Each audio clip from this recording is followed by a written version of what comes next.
Hello and welcome back to the show. Today we have Jodi Cohen, who is going to share her amazing story of how she overcame incredible levels of grief and trauma through a very particular activation of the vagus nerve. It's really fascinating, and we love getting behind people like this who have come through so much in life and are able to, stand tall and teach others how they came through. So strap yourself in. It's a great interview. It's a tearjerker. Let's start right in.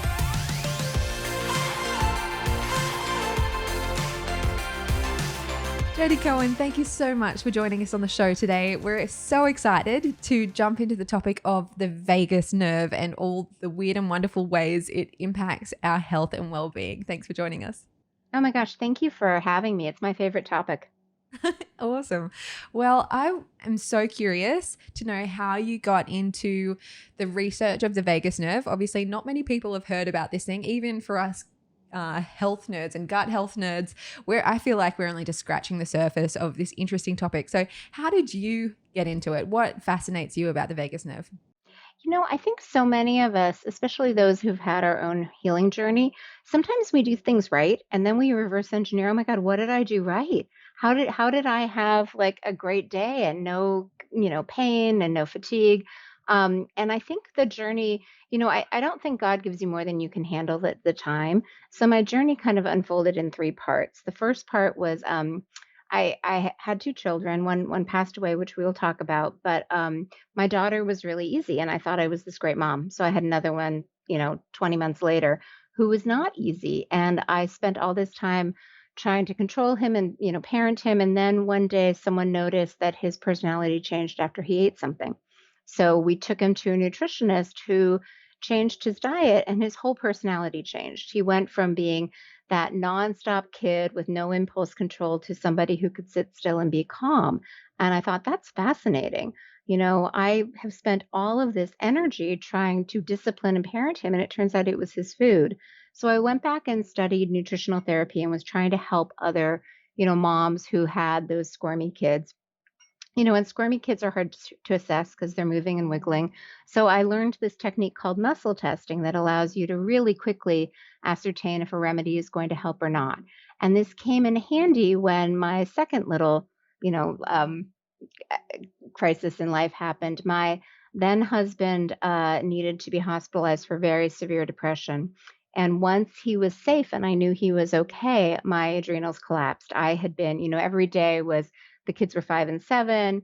He was a hot mess. And I was giving everything to kind of keep, the plates in the air. And once I got to have time to collapse, I did, which really wasn't super helpful because I had a job, I had kids, the meals still needed to be prepared, the laundry still needed to be done, the house needed to be clean. And all of the remedies, I knew enough to know what remedies were supposed to help my adrenals, but nothing was really helping me.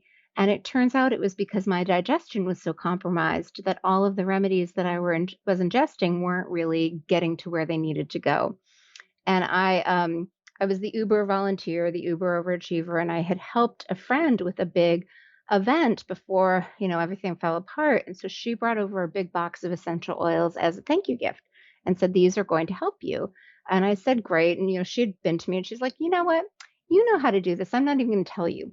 So I knew it was my adrenal glands. And I'm like, well, anything in this box help my glands? And I tested it and I got a really strong yes, which made me really happy because nothing was working. So I tried to narrow it down to one remedy, but I kept getting the same five, which confused me until it occurred to me, oh, I can combine them.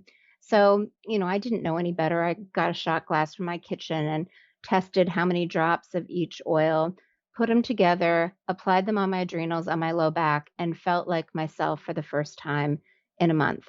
And I got more done that day than I had in a month. And I thought, gosh, I wonder what I did right. And then I started researching, other things that I could do. I'd been practicing and I knew that the vagus nerve is kind of the main connection point between the gut and the brain and all the other organs. And I knew that when you're in chronic stress, it kind of, you might think of it like a car. It's got different gears, it's got kind of you're in danger, all resources must be allocated to keep you alive. We're going to just put the gas pedal on and make sure that the blood goes to the arms and the limbs so that you can run really fast and escape and away from the organs of digestion. And then there is the break, okay, the danger has passed. You are safe. You can now digest your food. You can now detoxify. All these things can get turned on. But what happens, we have all these kind of vicious loops in our body. And I got stuck in that sympathetic state. It's known as sympathetic dominant. And sometimes we think, it's kind of an overachieving state where you're go, go, go and you really feel productive. But I knew I had been going to acupuncture and they kept doing that acupuncture point, right behind the ear to stimulate the vagus nerve. And I'd be good when I was there. And then literally I'd walk out the door and it was like I was starting over. And it occurred to me that I could use essential oils. I knew that oils could be used for acupuncture. So I was playing with different ones. And when I kind of hit the right note, I put it on the vagus nerve and I could just feel my digestion turn on. It was really pretty powerful. When you kind of start shifting your diet or taking the right remedy and it starts to work, and you're like, okay, wow, I'm feeling better. And so that was really what started it. And then when I did feel better, I started sharing the remedies with my friends and they loved them. And they kept saying, oh, you should do something with this. And I thought, well, someone must be doing it. It's so obvious. So I went online to research and I was really surprised by two things. The first was that no one was really looking at essential oils through the lens of physiology, and balancing organ systems and regions of the brain. And then the second thing was that they made it seem so complicated that I was almost grateful that I just didn't have the mental bandwidth to start with research. So that's really how it started. Cool. I'd love to know, and I'm sure people listening would love to know, what was in that remedy that you were sharing around with your friends. Well, the remedy for the vagus nerve, it's interesting because it's clove and lime. Clove is super stimulatory, and lime has really small molecules, so it makes sure like things permeate into your skin and your bloodstream really quickly. But the smaller the molecule, the faster it gets in, and so that actually we still use today. And it's interesting because at first I thought like, oh, you want to turn on the parasympathetic state, you need oils that sedate like chamomile and lavender, and it wasn't quite working. And then I read, this was around 2012, and there's this New York neurosurgeon, Kevin Tracy, who was doing experiments with vagus nerve stimulation. He was basically inserting a pacemaker like electrical device in the neck and stimulating it. And that has been approved by the FDA in the US for epilepsy and depression. And I thought, stimulating. I wonder if I should try stimulatory oils. And clove is so well known for like being good for dental work and the mouth, and it's great for inflammation. So I figured, why not? And once I kind of nailed that, it's funny because it turns on your whole digestive cascade. So like people hear their stomach rumble. If constipation is an issue, it's like, the coffee and cigarette, which actually also activates the vagus nerve. So it was a really powerful, like flipping a switch or shifting a gear. So interesting. So let's hone into the vagus nerve for a second. So what actually is it? Where is it? And I know that there's a gut-brain connection there. So what is happening there? What is the vagus nerve? Yeah, the vagus nerve is actually your longest nerve. It's cranial nerve number 10. It actually connects the brain with the rest of the body. So it starts at the back of the head, divides, runs around both sides, kind of right behind the earlobe, actually innervates your face, your larynx, your heart, your lungs, and every organ of digestion. And that's actually where digestion starts. It's your vagus nerve that kind of signals your mouth to release the saliva to start to break down the food. Then it tells the stomach to release hydrochloric acid to further kind of break down proteins. Like one of the big challenges with digestion is if you don't have enough stomach acid, your proteins don't get broken down enough. And then they're suddenly flagging the immune system. The immune system's reacting to these proteins. You're getting food intolerances, food allergies, leaky gut, all of these things that kind of start all the problems. So the root of the problem is really making sure that your vagus nerve is releasing these signals so that digestion turns on. It tells the gallbladder to release bile, the pancreas to release enzymes. It's responsible for the motility wave, the housekeeping wave that carries the food, through all of the intestines so that they don't sit too long and start to ferment or acidify and cause SIBO or IBS. If the motility wave isn't working, that contributes to constipation. So it's kind of the whole communication pathway from the brain down to the gut, but then it's also the gut signaling back to the brain. Like, 80% of our immune system lives in the gut. And that's because that's kind of the dumping ground for everything that comes in your system. Like your nose, your eyes, your ears, your mouth, they all drain into the gut. And the immune system's waiting. And it's almost like a surveillance team. Like, is this okay? Is this not okay? And if there's something concerning, then it sends the signal back up to the brain, like, hey, you know, NASA, we've got a problem. Send out the immune system to help us fix this. So you really want to make sure that think of it as an information highway. It's the brain sending signals through the digestive system to the gut, and the gut sending signals back up to the brain so that the brain gets the right information to make the best decision. Do you think that it's common for people to have vagal nerve issues? Yeah, I think it's incredibly common. And I think it's because of that. So the vagus nerve is kind of the toggle switch, the on off switch between the sympathetic fight or flight state and the parasympathetic rest and digest state. It kind of shifts gears. And I think that so many people are stuck in that danger response state, not only because it's not like, there are saber-toothed tigers on the street that are chasing us all. It's more that anticipatory stress. You know, the concern that something could happen, which releases the same cascade of hormones and chemicals in the body as actual physical stress. And so many of us are kind of stuck in that gear. We're worried about the state of the world or our relationship or our child or our job or our finances, and we just can't shut it off. So we're constantly anticipating some stress that may or may not occur, and our body never gets to kind of downshift into that state where we can actually heal. And so, what do you think is the long term result of the vagus nerve not functioning properly? I think we're seeing it in the world today. I mean, anxiety, there are like 40 million Americans that have anxiety, 20 million that have depression. I think antidepressants have tripled in the past 10 years. It's just, I think every chronic health condition can be traced down to poor vagal tone, to the fact that your vagus nerve is spending too much time in that sympathetic space and not enough in the parasympathetic state. And I know you, Jody, have had your own experience with autoimmune disease, and you've mentioned that you see a connection there. So, what is that connection to vagus nerve and autoimmune disease, and what has that been in your experience? So it's interesting with the immune system because it can either overfunction, right, and kind of be attacking everything, including your own cells, or it can underfunction and then all these chronic infections kind of build up under the surface and you seem fine until you're not. So I think with my case, a lot of autoimmunity can be correlated to stress, gut health, and detoxification.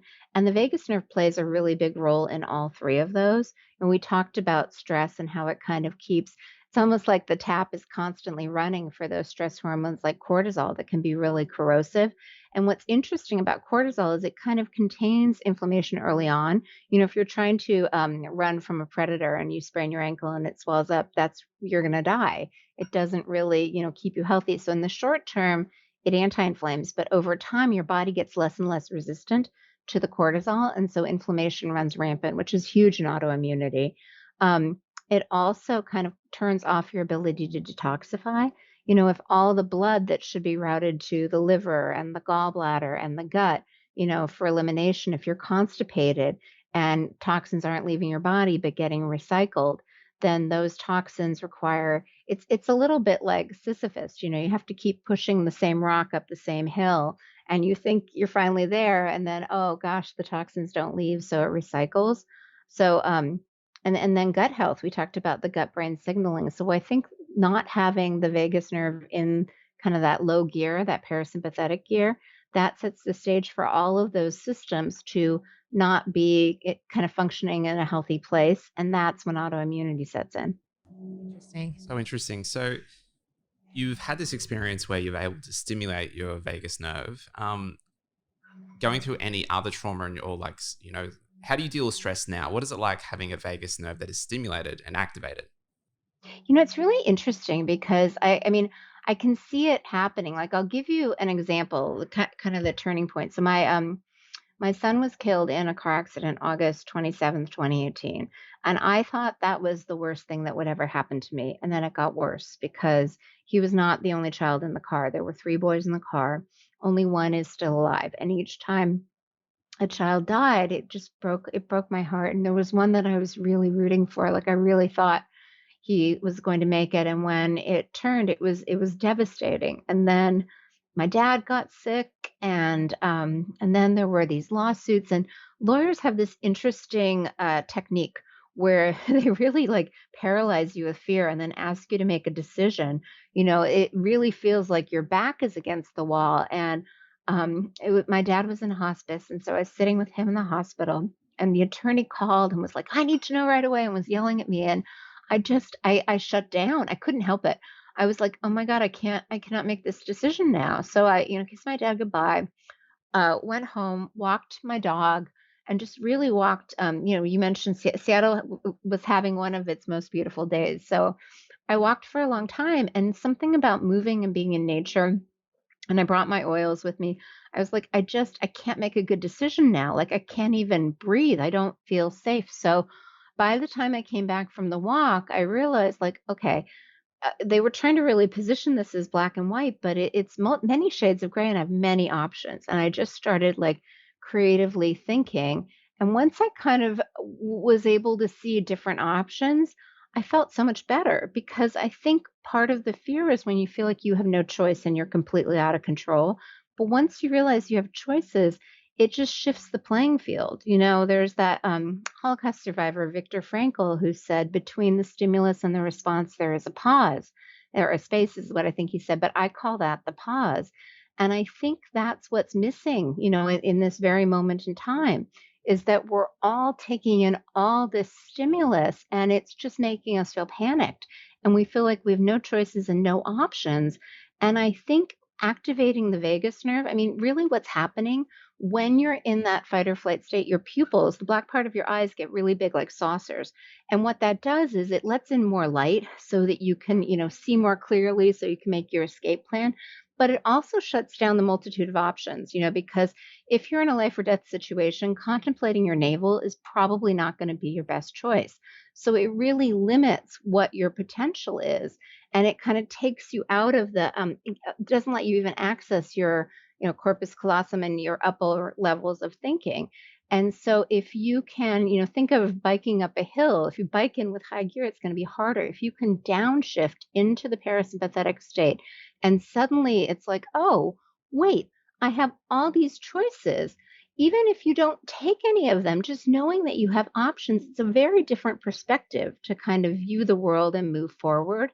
And so I think kind of accidentally doing that right and realizing like, okay, I have zero control, certain businesses are closed, certain functions, are shut down. Like there are all these things that are outside of my control that I really can't execute, but I have complete control over how I choose to see the world, how I navigate, how I look at things. And that feels very empowering.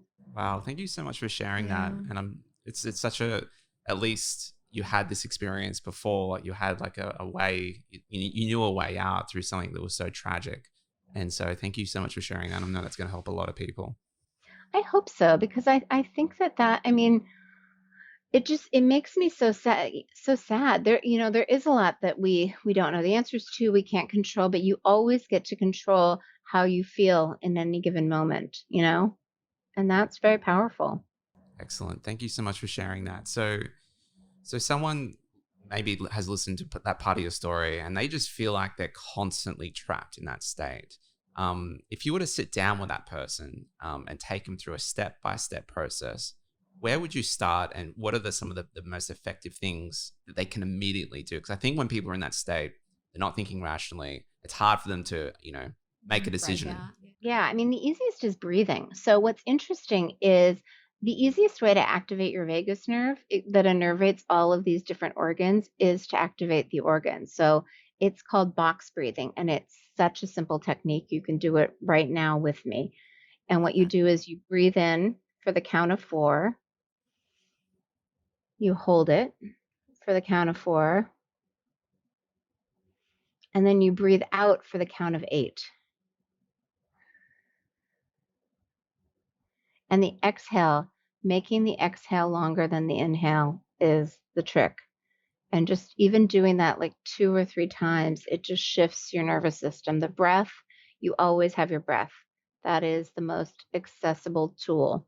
You don't need anything else. You can use your tongue and pretend it's a paintbrush and paint the top of your mouth. That activates your vagus nerve. If you have something you like to smell, this is interesting. Our friend Titus Chu shared this with me. So you have two hemispheres in your brain, and they serve different functions. And what he does is he finds a way to balance the different hemispheres, and he uses oils a lot because the frontal lobe is actually kind of your executive function decision maker, and your nose, your olfactory channel, goes directly to the olfactory um, or sorry, to the prefrontal cortex. So you can smell things through different sides of your nose to kind of activate that forehead part of your brain. So what he taught me is that when you're having kind of a panic attack or anxiety, that is your right frontal lobe overactivating. So what you want to do is stimulate the left frontal lobe so that the brain returns to balance and you feel less anxious. And the easiest way to do that is to smell anything through your left nostril. So you can, like Ujjayi breathing, you can plug your right nostril, you can just smell it, but just holding something under your nose and inhaling like 3 to 5 times will stimulate the left part of the brain, balance out the right, and you'll feel better really quickly. Excellent. Awesome. I love that. So practical and simple. And I think that's obviously the key when someone's in that state. You need something simple. So I love that. And what better And than it's to really smell good. something Here, really yummy when you're in that state. So just to clarify, so if you're trying to stimulate, was it the left side that you need to well, stimulate? what's interesting is that usually the right side of the brain controls the left side of the body, but with the Yeah, nose, it's the same side. the So you're same just side. going to That's smell what I something wanted to through, check. yep, Yeah, through your got it. left nostril. And it's Okay. good, especially if you have a child that's having a temper tantrum. That's great for them. Kids seem to love orange. You can even, citrus oil lives in the peel of them. You can peel a tangerine and just let them smell the tangerine. Beautiful. Love it. Awesome. Yeah, I think obviously within our community we do a lot of these meditative techniques, and it's just so cool even just to learn more about how that's impacting the vagus nerve when you're doing that, because Mhm. there's some really cool studies on just simple breathing and how it immediately changes and starts to impact your microbiome. And so I think such a powerful tool set you've just given us there for someone that's facing any form of trauma. So after they've done this and they're like, okay, they're in that state now where they can think a little bit more rationally, they're feeling a bit calmer, is there anything extra that you'd like to do to enhance it or to deepen that state at all? I love gratitude. I love going to gratitude. I think that that's the fastest way because we talked about anticipatory stress, but there's also anticipatory joy, and the more you can really cement it in, and it can be anything. My dad used to say, you need someone to love, something to do, and something to look forward to. So that's where I try to anchor it. Like, who do I love? And I just keep listing it out because, there's so many people. What do I love to do? It could be as simple as like moving your body, and what am I looking forward to? Because then that gives you kind of hope and excitement. Love it. And so, is there anything that happens when the vagus nerve is overstimulated? Is it possible to like Yeah. overdo any of this? Yeah, that's when you kind of have the racing heartbeat and you feel dizzy and you faint. But what's interesting is the measure of the vagus nerve health is what's called vagal tone. And what it really is looking at is the recovery rate. Like how, I used to be a runner. So you'd sprint, and then you'd have some time to recover and then you'd sprint again. And they're tracking how quickly do you recover? How quickly do you kind of toggle between the two speeds? And so, yes, you can have kind of overactive vagal. I can't think of the name of it right now. I'll think of it. But anything you can do to kind of, I mean, it's like a muscle that you're really trying to train. So the more you help to tone it and activate it and stimulate it, the stronger it will be and the more resilience you'll have. Awesome. Thank you. Awesome. So is there other Vasovagal, that's what it's called. Okay. cool? I was just thinking. So is there any other essential oil that perhaps people are not as aware that can help them either stimulate the vagus nerve or help with anxiety for having a panic attack? Yeah, they always talk about the citrus oils as being the good ones. Like bergamot and neroli are kind of known for being fantastic. But any citrus oil, like I actually really love lime. Oh, and here's a fun fact, especially since you're in Australia where it's sunny. Everyone's worried that citrus oils are, basically if you get them in the sun, they can cause damage. It's only the pressed citrus oil. If it's distilled, meaning that they use the steam to evaporate it, it doesn't cause that kind of damage, so it's safer. My favorite oil of all time is one called Blue Tansy.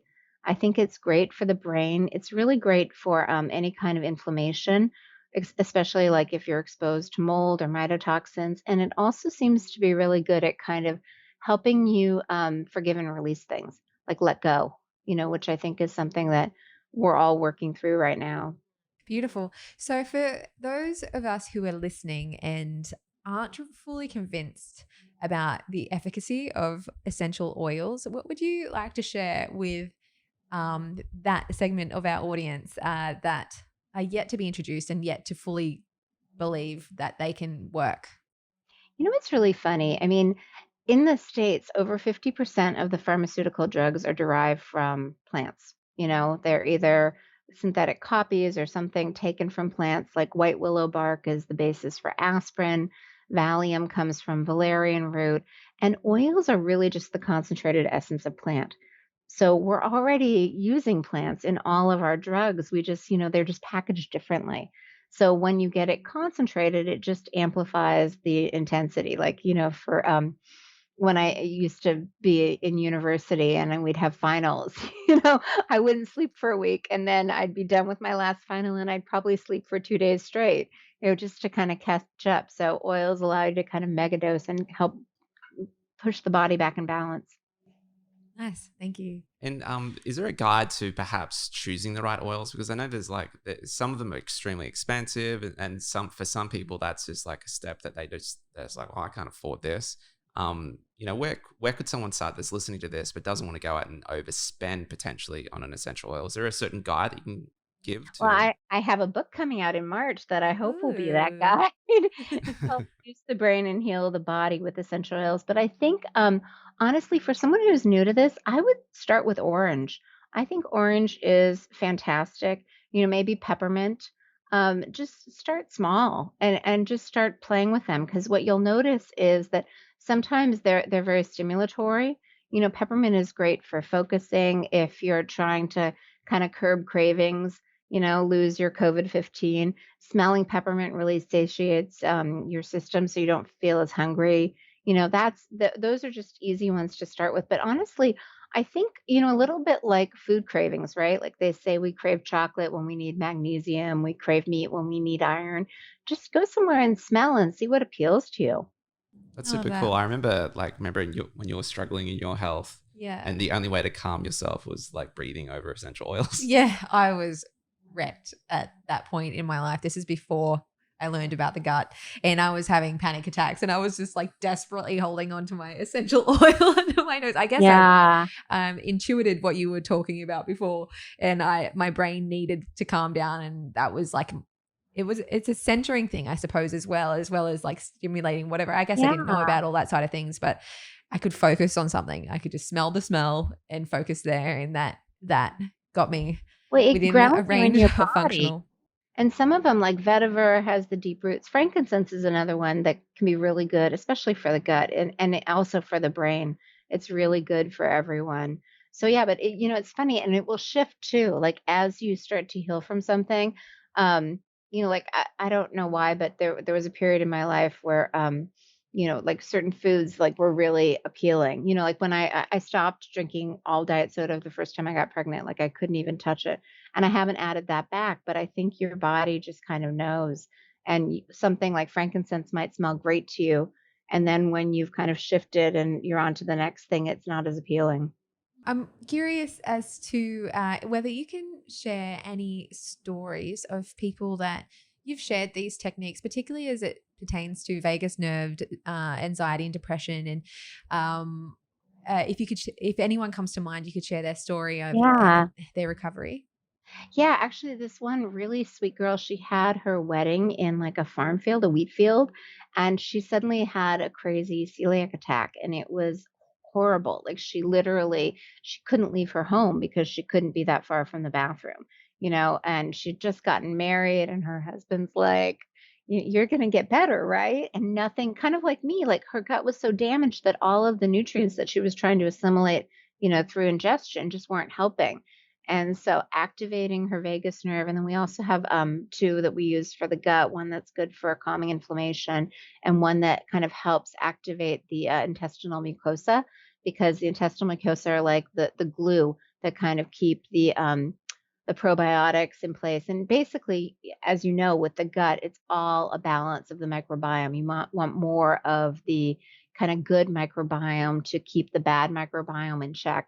And ideally, you do that with lots of vegetables, which give you, the flavonoids and the short chain fatty acids. But if you're struggling to digest, essential oils, are derived from plants that also have flavonoids. So topically applying them, she was so thrilled. She's like, "You saved my marriage." I think her husband probably would have stayed with her anyway, but just seeing people that are able to go from eating like two foods to being to add in more and more and just heal, that's really that makes everything worthwhile.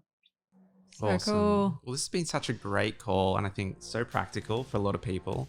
And thank you so much for being vulnerable and sharing your story. Yes, thank It's you. such a powerful place that that was of such pain that you're now using it to help others, which we just so celebrate Admire. and admire. So thank you so much. So Thank if they want you. to learn more about you and your book coming out, where is the best place to find resources that you've Yeah. created? My website is vibrantblueoils.com, and we can give you a link to put in the show notes with like a free toolkit for parasympathetic if they want to learn more. Awesome. And then we try to answer all emails within 24 hours. So info at Vibrant Blue Oils if they have a question. Oh, and the book Amazing. is Essential Oils to Boost the Brain and Heal the Body. Oh, Lovely. And cool. that's coming out in March, correct? March 16th, 2021. Yeah. Okay, awesome. Everyone, mark that date in your calendar. I'm sure it will be a guide to the wonderful world of essential oils. Thank you so much, Jodi, for joining us today. We've learned a lot, and we've really been touched by you and all of your insights today. Thank you so much. Thank you.